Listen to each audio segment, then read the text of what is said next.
자녀를 놓고 기도해 주시면 감사하겠습니다. 네, 오늘 말씀 제목 같이 한번 보겠습니다. 오늘 말씀 제목 같이 읽습니다. 기쁨, 슬픔, 아름다움. 우리가 오늘 낮 예배를 통해서 데살로니가전서 1장의 그 칭찬받는 그 교회에 대한 도전의 말씀을 듣고, 특별히 우리 원로 장로님들이 기도해 주셨을 때 여기저기서 이렇게 이런 분들, 왜냐하면은 인생의 여정이 순간 아마 기도하시면서 그 떠올리셨을 거예요. 뭐 그때 웃고 좋을 때만 있었겠습니까?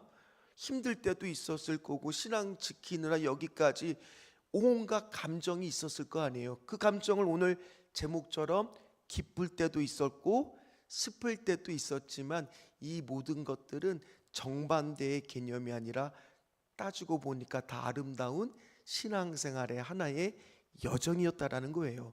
그래서 사실 오늘 이 설교 제목도 어디서 따왔냐 하면, 이 악뮤라고 하는, 요즘에 이들이 원래 예전에 악동 뮤지션으로 활동을 하다가 이름을 악뮤로 바꿨어요. 그리고 이들이 부모님들이 몽골의 선교사 출신입니다. 그러니까 신앙인들이에요. 그러니까 그들의 배경 속에 굳이 하나님을 나타내지 않았지만 그들의 가사를 보면 그 배경에는 신앙적인 고백들이 있는 거예요. 그래서 이찬혁과 이수연이라고 하는 남매인데, 저 이수연이라는 여자 싱어가 보기에 지금은 예쁘장하지만은 슬럼프, 그러니까 힘든 시기를 겪은 거예요. 저 모습보다 지금 30kg가 순간적으로 살이 확 쪄버린 겁니다. 이 오빠가 동생 군대를 간 사이에 자기 혼자 열심히 하려고 애를 쓰고 수고했지만은 이 살이 쪄버리고 인생을 다 포기하고 그저 은둔 생활을 하고 싶었을 때, 오빠가 그 동굴에 갇힌 동생을 함께 살을 빼며 거주하면서 순례의 길을 가다 보니까 우리 인생이 이럴 때도 있고 저럴 때도 있다. 가사를 잠깐 살펴보면 이렇습니다. 기쁨 뒤에 슬픔이 오는 건 아름다운 마음이야. 쫓아내지 말고 품어주어라. 아주 예쁜 돌이 된단다. 그러니까 기쁨과 슬픔이 무조건 따로따로 있는 개념이 아니라 기쁨 뒤에는 뭐도 따라온다는 거예요. 우리 신앙생활도 어떻습니까? 기쁠 때만 있습니까? 슬플 때도 있죠. 근데 그게 합치고 보니까 아름다운 신앙의 고백이 되더라는 거예요. 그리고 맨 끝에 가다 보면은 가사 1절에 보면 끼우고 나면 다 뭐가 될 거야? 퍼즐이 될 거야. 퍼즐이 뭔지는 아시죠? 그래서 제가 오늘도 병원 신방을 다 가보니까 그분의 고백이 바로 오늘 이 가사의 고백이었어요. 아니, 처음에 건강검진을 통해서 암이라고 하는 것이 발견됐을 때는 누구나 다 어떤 마음이 첫 번째 드시겠어요? 만약 여러분들이 그런 거를 선고받았다고 한번 생각해 보세요. 막 기쁨이 넘치겠습니까? 아니면 좌절감과 왜 나에게 하필이면 이런 일이 생겼을까, 이런 마음이 생기시겠습니까? 당연히 후자죠. 그런데 그 과정 속에서 놀라운 것은, 보통 서울에 있는 큰 병원은 예약을 하려 그러면 보통 몇 달이 걸리거나 아니면 심지어 1년 뒤에 오라. 그만큼 예약이 밀렸는데 이분이 병원을 예약하고 전화를 돌리면서 처음에 두세 군데는 다 몇 개월씩이나 기다리라는 거예요. 그러니 지금 당장 마음이 급한데 기다릴 수가 있습니까? 혹시나 하는 마음으로 한 병원에 전화를 했는데 마침 한 분이 취소를 한 거예요. 그 자리에 탁 들어간 겁니다.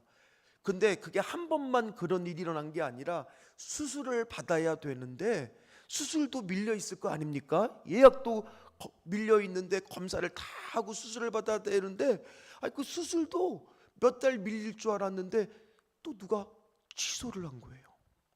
그 자리에 또 들어가게 된 거예요. 그래서 이 모든 수술까지 상상할 수도 없는 한 달간이라고 하는 짧은 기간에 검사까지 다 끝나는 걸 보면서 그분이 비록 힘들고 어려운 과정이지만 하나님이 그 가운데도 일하신다라는 것을, 인생을 돌아보니 하나님의 섭리 가운데 있구나는 것을 믿음으로 고백하는 그런 것들을 봤어요. 우리의 신앙생활도 마찬가지 아닙니까?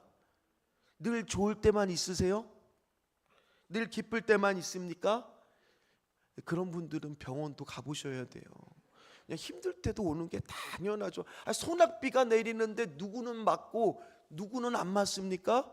다 소낙비가 내릴 때는 다 맞을 수밖에 없는 것이 우리의 인생이라는 거예요. 그런데 신기한 것은요, 그 소낙비 끝나고 나면 무지개가 활짝 필 때도 오더라는 거예요. 그래서 신앙생활의 고백을 보면요, 여러분들이 너무나 잘 알고 있는 요셉은 알다시피 형들의 배신을 당합니다. 노예로 팔려갑니다. 죽을 고비를 숱하게 넘깁니다. 그리고 나서 형들을 다시 만나고 나서 한 그의 놀라운 신앙 고백을 보십시오. 창세기 50장 20절 말씀을 보니까 당신들은 나를 뭐하려 하였으나 해하려 하였으나 하나님은 그것을 뭘로 바꿨다는 거예요? 이게 신앙 고백 아닙니까?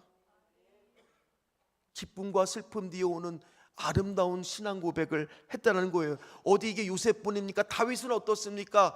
가족들로부터 천대를 받았습니다. 막내라는 이유로 멸시를 당했습니다. 인정을 받지 못했어요. 심지어 자신의 장인조차 사울조차도 자신을 죽이려고 했을 때 그의 인생은 까마득하게 고향을 떠나서 여기저기 방랑하고 도망다니는 도망자의 인생이었잖아요. 그런데 극심한 고통 속에서도 시편 30편 5절 말씀을 보니까 그의 노여움은 잠깐이요 그의 은총은 평생이로다. 저녁에는 울음이 깃들지라도 아침에는 뭐가 온다고요? 슬픔만 있는 인생이 아니라 곧 기쁨도 오더라는 거예요. 한나는 어떻습니까? 아이가 없어서 성전에서 괴로워서 눈물로 기도를 하는데 엘리 제사장은 술에 취한 것처럼 그를 취급합니다. 어떻게 나의 마음 하나도 알아주는 사람이 없을까? 그러나 하나님께 기도하며 하나님과 마음이 통하는 기도를 하고 위로를 받고 또 엘리 제사장을 통해서 축복하며 여호와께서 그를 생각한지라 그 응답을 받고 돌아가서 아이를 낳고 나서 사무엘상 2장 1절에 어떤 고백을 하는지 보십시오. 한나가 기도하며 이르되 같이 읽겠습니다. 내 마음이 여호와로 말미암아 즐거워하며 내 뿔이 여호와로 말미암아 높아졌으며 내 입이 내 원수들을 향하여 크게 열렸으니 이는 내가 주의 구원으로 말미암아 기뻐하나이다. 그렇게 힘들었는데 시간 지나고 나니까 또 하나님이 슬픔 뒤에 뭐도 온다고요? 기쁨도 오더라는 거예요. 사도 바울은 어떻습니까? 근심하는 자 같으나 항상 기뻐하고 가난한 자 같으나 많은 사람을 부유하게 하고 아무것도 없는 자 같으나 모든 것을 가진 자로다. 이런 고백을 하더라는 거예요. 하나같이 기쁨과 슬픔의 신앙생활의 여정은 있지만은 결국에는 이들은 다 아름다운 신앙의 고백을 하더라는 겁니다. 우리 사랑하는 성도 여러분, 여러분들의 신앙 여정 가운데에서도 이런 신앙의 고백이 흘러 넘치기를 주의 이름으로 축원합니다. 오늘 사실 이스라엘 민족들은요 아직도 가나안 땅에 들어갔어요? 못 들어갔어요? 못 들어갔어요. 아직 아니에요. 모압 평지에 있는데 오늘 민수기 33장의 말씀을 보니까 그들의 과거에서부터 지금까지의 여정을 큰 중심으로 해서 이렇게 기록된 말씀이에요. 언뜻 보면 왜 이렇게 지명 이름만 나오고 이런 게 나한테 무슨 의미가 있을까라고 생각할지도 몰라요. 그런데 이게 그냥 성경이 무의미하게 기록됐을까요? 그러진 않았을 겁니다. 마치 그 40년도의 광야 생활의 여정이 우리의 신앙 여정과 비슷하다는 거예요. 한번 3절 말씀, 원래 오늘 49절 말씀이 본문인데 이거 다 읽으면 여러분들이 혹시나 시험 들까 봐 2절만 읽은 거거든요. 한번 3절 말씀 한번 같이 읽겠습니다. 그들이 첫째 달 여섯째 날에 람셋에 떠났으니 곧 6월절 다음 날이라. 이스라엘 자손이 애굽 모든 사람의 목전에서 큰 권능으로 나왔으니. 그들이 어디를 떠났어요? 라암셋이라고 하는, 우리도 신앙생활을 시작했을 때 과거에 있던 모습에서 어떻게 해야 돼요? 떠나야 되는 순간들이 온다는 거예요. 아무리 과거가 화려하고 아무리 과거가 좋아도 언젠가 내가 신앙생활을 시작할 때 그 죄악된 모습에서 나는 반드시 뭐 해야 됩니까? 떠나야 되는 순간이 온다는 거예요. 하나님이 내 인생 가운데 그 죄악된 모습에 마침표를 찍고 보라 새 것이 되었다라고 했는데 내가 아쉬움으로 자꾸 쉼표를 찍으면 어떻게 되겠어요? 그래서 그들이 그거를 마침표를 제대로 못 찍는다 보니까 출애굽 여정 40년 생활 동안 툭하면 초반에 그들이 했던 말이 뭐예요? 원망과 불평 가운데 그들이 툭하면 했던 말이 뭡니까? 나 애굽으로 돌아갈래. 그 말을 했잖아요. 그러나 다시 우리가 유월절로 인해 예수 그리스도의 피로 구원함을 받은 우리는 다시 과거로 돌아갈 수 있을까요? 없을까요? 이제는 가고 싶어도 갈 수 없는 존재가 되신 거예요. 그러니 라암셋은 이제 우리는 어떻게 해야 돼요? 더 이상 생각하지 말고 하나님이 뭐를 찍었다? 마침표를 찍었으니 이제는 앞에 있는 표대를 향하여 걸어가시는 저와 여러분들 다 되시기를 주의 이름으로 축원합니다. 과거를 보세요. 모세를 보십시오. 모세는요 손에 피를 묻혔던 사람입니다. 아브라함은 뻔뻔한 거짓말쟁이였습니다. 엘리야는 겁이 많았습니다. 야곱은 거짓말쟁이의 사기꾼이었습니다. 베드로는 배신자였습니다. 바울은 살인자였습니다. 그러나 그들에게도 다 라암셋이 있었어요. 그러나 그들 인생 가운데 내 인생을 하나님께 맡기겠다라고 라암셋을 떠나겠다라고 결정하는 그 순간부터 하나님이 그들을 뭐 하시기 시작했다? 사용하시기 시작했다라는 거예요. 오늘 여러분들도 마찬가지예요. 아직도 옛날이 좋으세요? 옛날 그 라암셋에 내가 한때는 잘 나갔는데 그러나 더 이상 우리는 죄된 모습으로 살 수 없음을 믿으시기를 간절히 소망합니다. 그리고 예수 믿고 신앙생활하면 처음엔 너무너무 좋아요. 얼마나 좋은지 몰라요.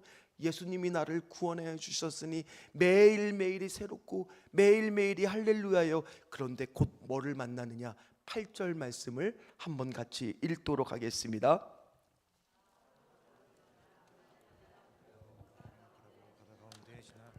광야로 사흘 길을 가서 머리에 잔을 치고.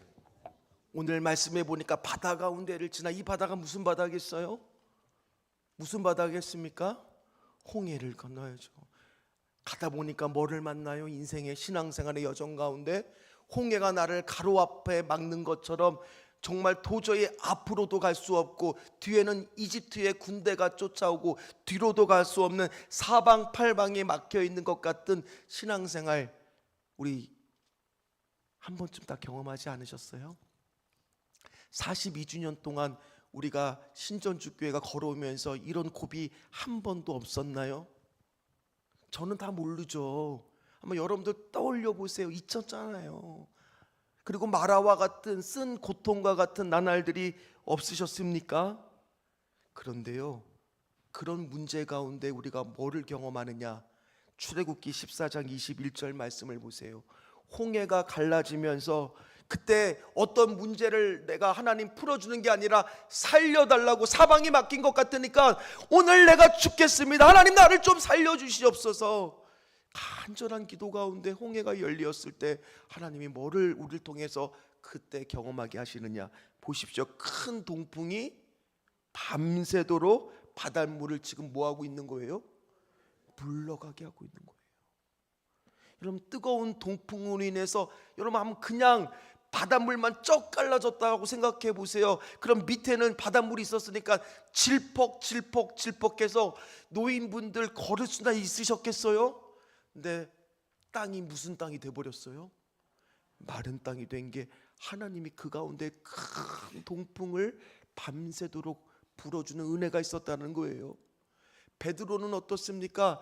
자, 이 사람이 고기를 못 잡는 것은요, 고기를 못 잡게 하려고 밑에서 지금 주님이 워이 하면서 물고기를 쫓아내고 있는 거예요. 그러다가 비로소 말씀에 순종하여 그물을 던지게 되었을 때 다시 물고기를 워이 하면서 그 배 안으로 몰아주시는 보이지 않는 하나님의 은혜가 우리의 삶의 여정 가운데 늘 있었다라는 거예요. 눈에 보이지 않지만은 오늘도 내 마음을 붙들어 주시고 내 마음을 회복시켜 주시는 하나님의 손길, 그게 마라의 쓴물 가운데에서도 우리가 뭐를 경험하느냐?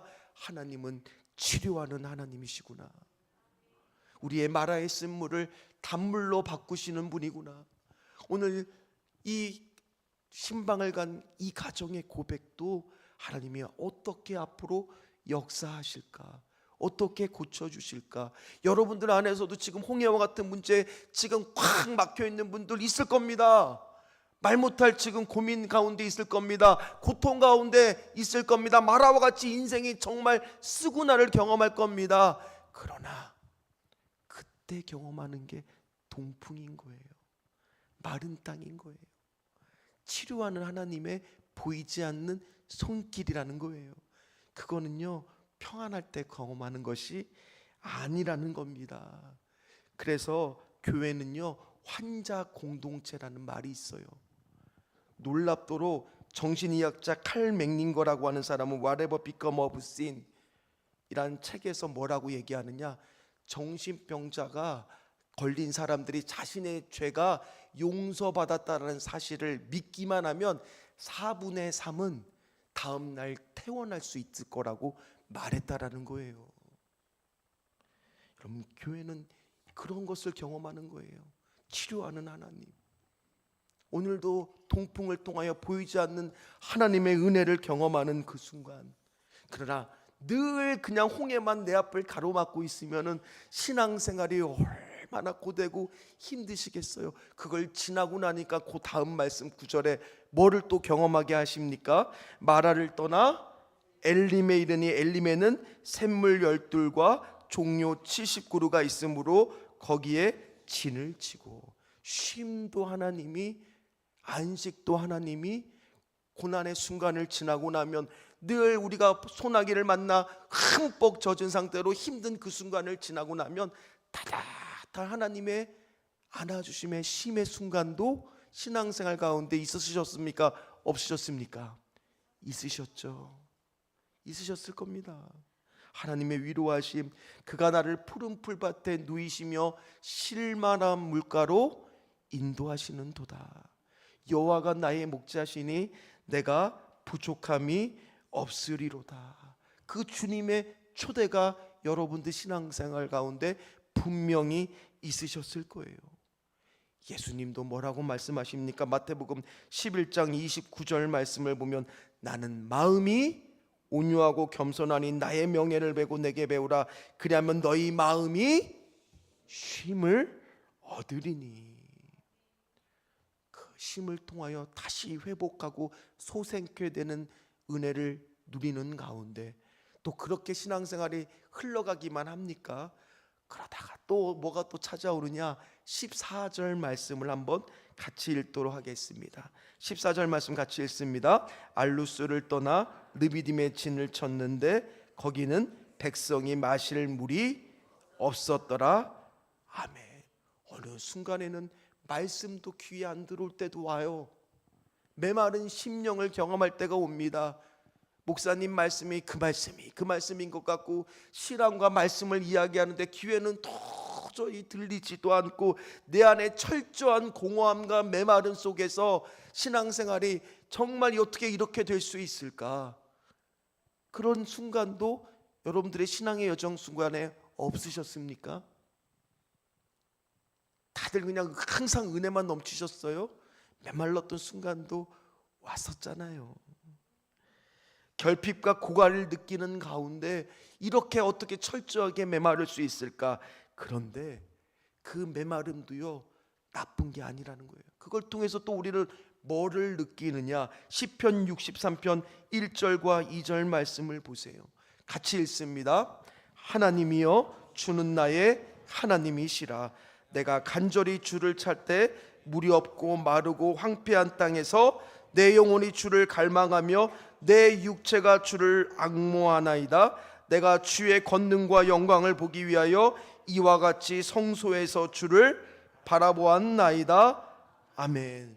메마른 그 광야와 같은 순간에서 하나님의 갈망을 경험한다는 거예요.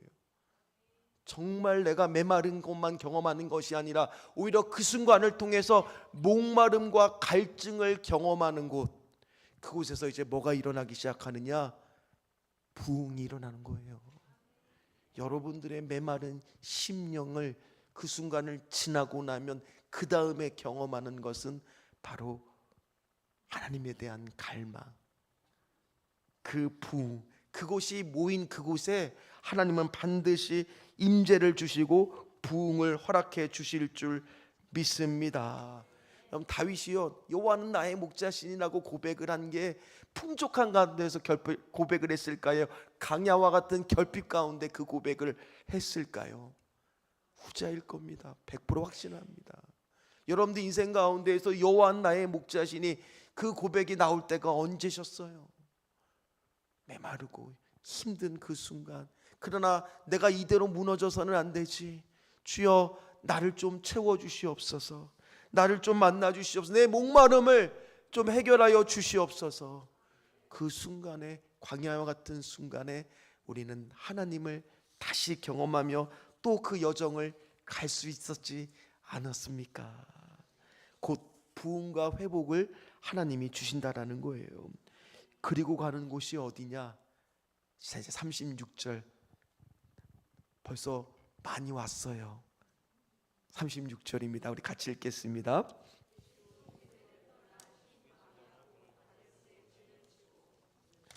자, 가데스가 어떤 곳입니까? 가데스 바네아가 어떤 곳이에요? 어떤 곳입니까? 12 정탐꾼을 보냈던 곳이에요. 믿음의 테스트도 있었어요. 우리 신앙의 여정 가운데 하나님께서 우리의 믿음을 본 적도 있으셨습니다. 제가 어떤 목사님의 설교 때 들은 얘기를 여러 번때 말씀드렸지만, 저 사람의 신앙의 깊이는요, 언제 알 수 있느냐? 물이 많을 때는 몰라요. 물이 싹 빠지는 가뭄이 되어서야 저 호수의 깊이를 알듯이 우리의 신앙도 힘들고 어려웠을 때 우리의 수준을 알 수가 있는 거예요. 근데 12 정탐꾼을 보냈는데 우리 뭐 다 알잖아요. 어떻게 됐습니까? 대부분의 사람들이 뭐라고 말했습니까? 메뚜기 영성을 가져서 우리는 저들의 밥이라고 생각을 해야 되는데 도리어 우리는 메뚜기와 같은 존재다, 저들하고는 상대가 안 된다. 그러나 여러분, 믿음이라는 게 어떤 거예요?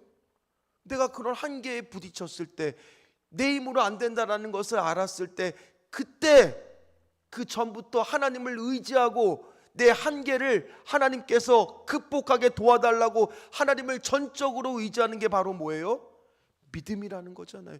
이때 믿음이 점프되는 거예요.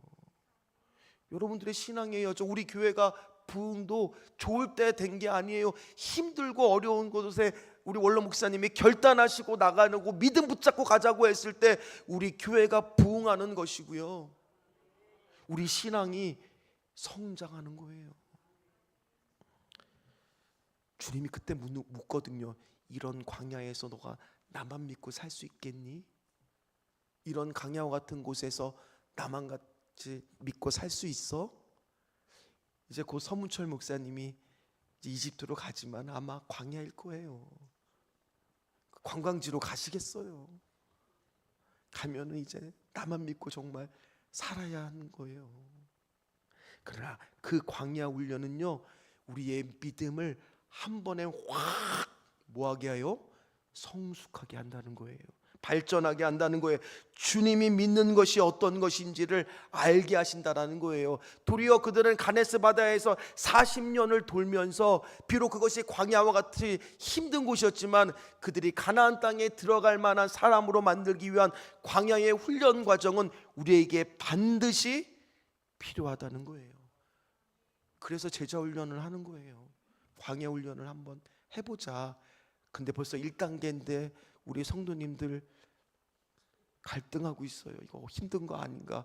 아니, 좀 힘들려고도 훈련을 받아야죠. 그래야 여러분들의 믿음이 어떻게 된다고요?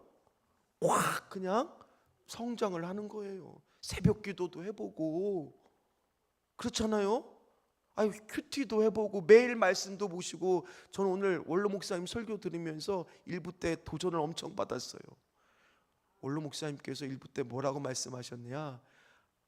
나도 원로 목사인 나도 담임 목사 이 성경 통독 그거 순종해서 성경을 통독한다고. 저는 그 말씀을 듣는데 더 은혜가 됐어요. 어떻게 원로 목사님 같이 저렇게 신앙과 믿음의 대선배도 부족한 자의 말씀을 따라서 그걸 사람의 말이 아니라 하나님의 말씀으로 듣고 저렇게 해주실 수 있을까? 너무 든든하고 힘이 됐어요.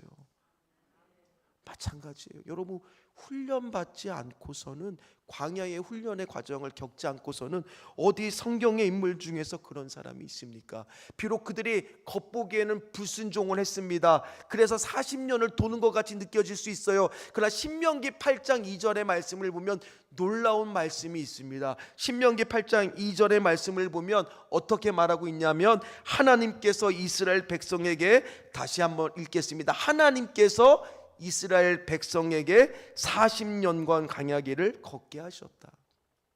광야길을 걷게 한 게 그들의 죄 때문입니까? 아니면 하나님이 그들을 그렇게 걷게 하셨습니까?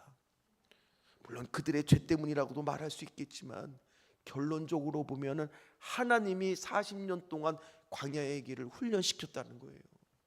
그 과정 없이는요, 여러분들의 믿음이 점프하고 성장하지 못한다라는 거예요. 한번 보십시오. 여러분 주변에 믿음이 정말 위대했던 사람들, 신앙에 쓰임 받았던 사람들 100이면 100 광야 훈련 안 받은 사람이 있었을까요? 1968년도에 칼훈이라고 하는 행동학자가 놀라운 실험을 하나 합니다. 어떤 실험을 하느냐? 쥐들에게 유토피아, 천국과 같은 세상을 한번 만들어 보자 했어요. 그러니까 먹을 것도 무한대로 나오는 거예요. 물도 무한대로 먹을 수 있어요. 그리고 전염병에 걸리지 않게 아주 적절한 온도로 천적 없이 그들을 한번 유토피아 세상에서 한번 키워보자. 어떻게 됐는 줄 아세요? 처음에는 쥐들이요 번식을 열심히 합니다. 개체수가 폭발적으로 처음에는 증가를 합니다. 그런데 천적도 없죠. 모든 것이 다 좋죠. 그러다 보니까 생존에 대한 노력할 필요가 있어요, 없어요? 없어요. 그러다 보니까 그들이 조금 시간이 지나자 어떤 일이 발생하느냐? 오히려 공격성이 높아지더라는 거예요. 오히려 스트레스성이 높아지더라는 거예요. 그러면서 특이한 개체들이 태어나기 시작했습니다. 뷰티풀 원스라고 해서 아름다운 자들이라는 것들이 태어나기 시작했는데, 이게 뭐냐면 얘들은 우리로 따지면 결혼도 안 해, 일도 안 해. 그러면서 한쪽에서 그냥 자기 털만 이렇게 막 예쁘게, 그래서 뷰티풀 원스, 아름답다는 거예요. 자기만 털만 이렇게 하면서 자기만 가꾸는 거예요. 그러니까 어떻게 되겠을까요? 갑자기 번식률이 이렇게 개체수가 증가하다가 뚝 떨어진 거예요. 그래서 2년 만에 스스로 그들은 멸망하고 맙니다. 훈련이 없는 곳, 교회에서 그저 평안에만 외치는 그곳은요 어떻게 될까요? 무너지게 된다는 거예요. 스스로 멸망의 길로 간다는 거예요. 사랑하는 성도 여러분, 광야의 풍물불 과정은 여러분들을 망하게 할까요? 아니에요. 도리어 여러분들을 성장하게 하는 곳이 광야의 풀물불이라는 거예요. 그래서 얼마나 감사한지 우리 교회는 그래서 이렇게 훈련을 원로 목사님 때부터 아주 빡세게 시켰나 봐요. 그래서 우리가 이렇게 비유하면 좀 아니겠지만 개체수가 줄어드는 게 아니라 계속, 오늘도 한 생명이 태어났습니다. 아셨어요? 들으셨어요? 예. 우리 이경익 장로님, 우리 딸이 되죠. 우리 이단비 집사, 차원가 집사님 가정에서 귀한 아들이 태어났어요. 예. 올해 4번째 아이가 감사하게도 이렇게 태어났습니다. 이제 그 아이들에게 우리가 물려줘야 될 게 뭐겠습니까? 우리 선배들의 저 신앙의 처절히 주님 앞에서 몸부림치면서 광야의 훈련을 통해서 아름다운 신앙의 모습, 내 인생 가운데 슬플 때도 있겠지만 그 가운데에서도 분명은 그거 끝나고 나면 하나님의 은혜 가운데 회복시켜 주시는 기쁨의 순간도 올 거라는 것을, 그린 모든 여정을 다 하나하나 거치고 나서 마지막 그들이 도착한 곳이 바로 이제 모압 평지인 거예요. 48절 말씀 같이 읽도록 하겠습니다. 에프라임 산을 떠나 여리고 맞은편 요단 강가 모압 평지에 진을 쳤으니. 모세가요, 여러분들이 모세라고 생각해 보세요. 이제 내가 40년, 내 나이 120살, 지금 이제 아론도 죽고 미리암도 죽고, 그러면서 이제 내 눈앞에 가나안 땅이 보이는데, 그것이 잘 보이는 이 아바림 산을 그 올해 올라와 느보산에 이르러 보니까 그 앞에 풍경을 본 거예요. 한번 사진 한번 보여주시죠. 그 앞에 뭐가 보여요? 높은 데서 올라와 보니까 모압, 이쪽을 보니까 모압 평지요, 저 앞을 보니까 가나안 땅이 이렇게 보이기 시작한 거예요. 그러면서 여러분들하고 똑같이 40년 신앙생활한 거를 이렇게 보면서 온갖 생각들이 다 똑같이 들지 않았겠습니까? 그러면서 이제 우리 인생의 여정 가운데에서도 이 가나안 땅에 들어가기 위한 마지막 때를 우리는 늘 준비하셔야 돼요. 젊다고 우리가 마지막 때를 준비 안 하는 게 아니에요. 여기 청년들도 있습니다. 마지막 때를 우리는 늘 준비해야 됩니다. 그게 바로 뭐냐? 자, 내일 당장 주님이 오신다라고 한번 생각해 보세요. 그러면 여기저기서 주님하고 동행하지 않는 사람은 내일 당장 주님 오면 어떻게 될까요? 제발 주님, 내일은 아닙니다. 그런 마음 갖잖아요. 나 아직 준비가 안 됐어요. 나 아직 준비 안 됐습니다. 주님, 장가도 안 갔어요. 아직도 뭐 해야 돼요. 그러나 마지막 때를 준비한다는 건 뭐예요? 오늘 내 삶의 여정에 내일 당장 가나안 땅에 들어갈 수 있음을 기억하고 오늘부터 이 삶 가운데 주님하고 친밀하게 동행하는 삶을 오늘도 살아낼 때, 그게 마지막 때를 준비하는 거예요. 그랬을 때 내일 당장 주님이 오신다 그래도 당황할 필요가 있어요, 없어요? 없죠. 우리는 늘 준비되어 있는데, 늘 여기서도 주님하고 동행하고 있는데, 이제는 저 천국에 가서 영원히 주님과 동행하는데 뭐가 더 걱정이 있겠습니까?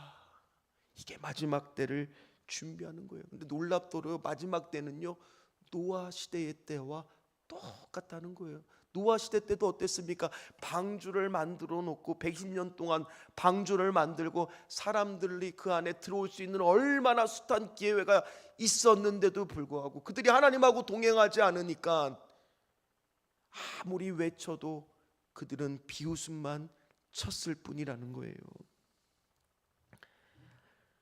마찬가지입니다. 오늘도 여러분들이 교회 다니시면서 숱하게 오늘도 이런 비슷한 설교를 처음 들어요? 아닐 겁니다.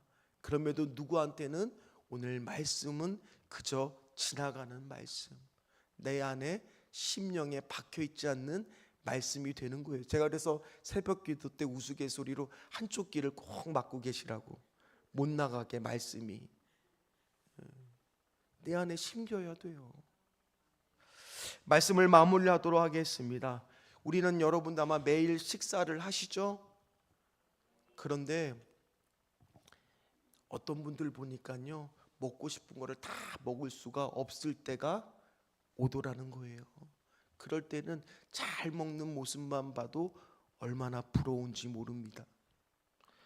또 어떨 때는 일을 하는 때도 있지만 일을 하지 못할 때 순간도 오더라는 거예요. 그럴 때 보면 일을 하는 모습을 보고 있으면 저 사람들은 힘들다 하지만 그때가 좋았던 그런 기억의 순간도 올 때가 있더라는 거예요.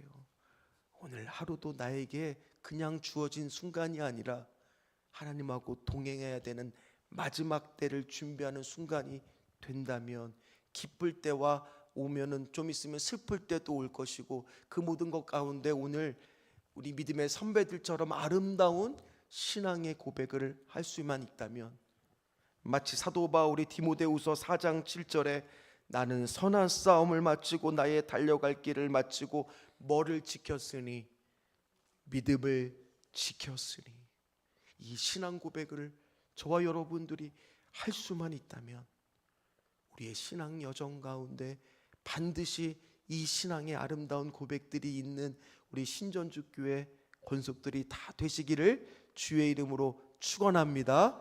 축원합니다. 같이 찬양하겠습니다.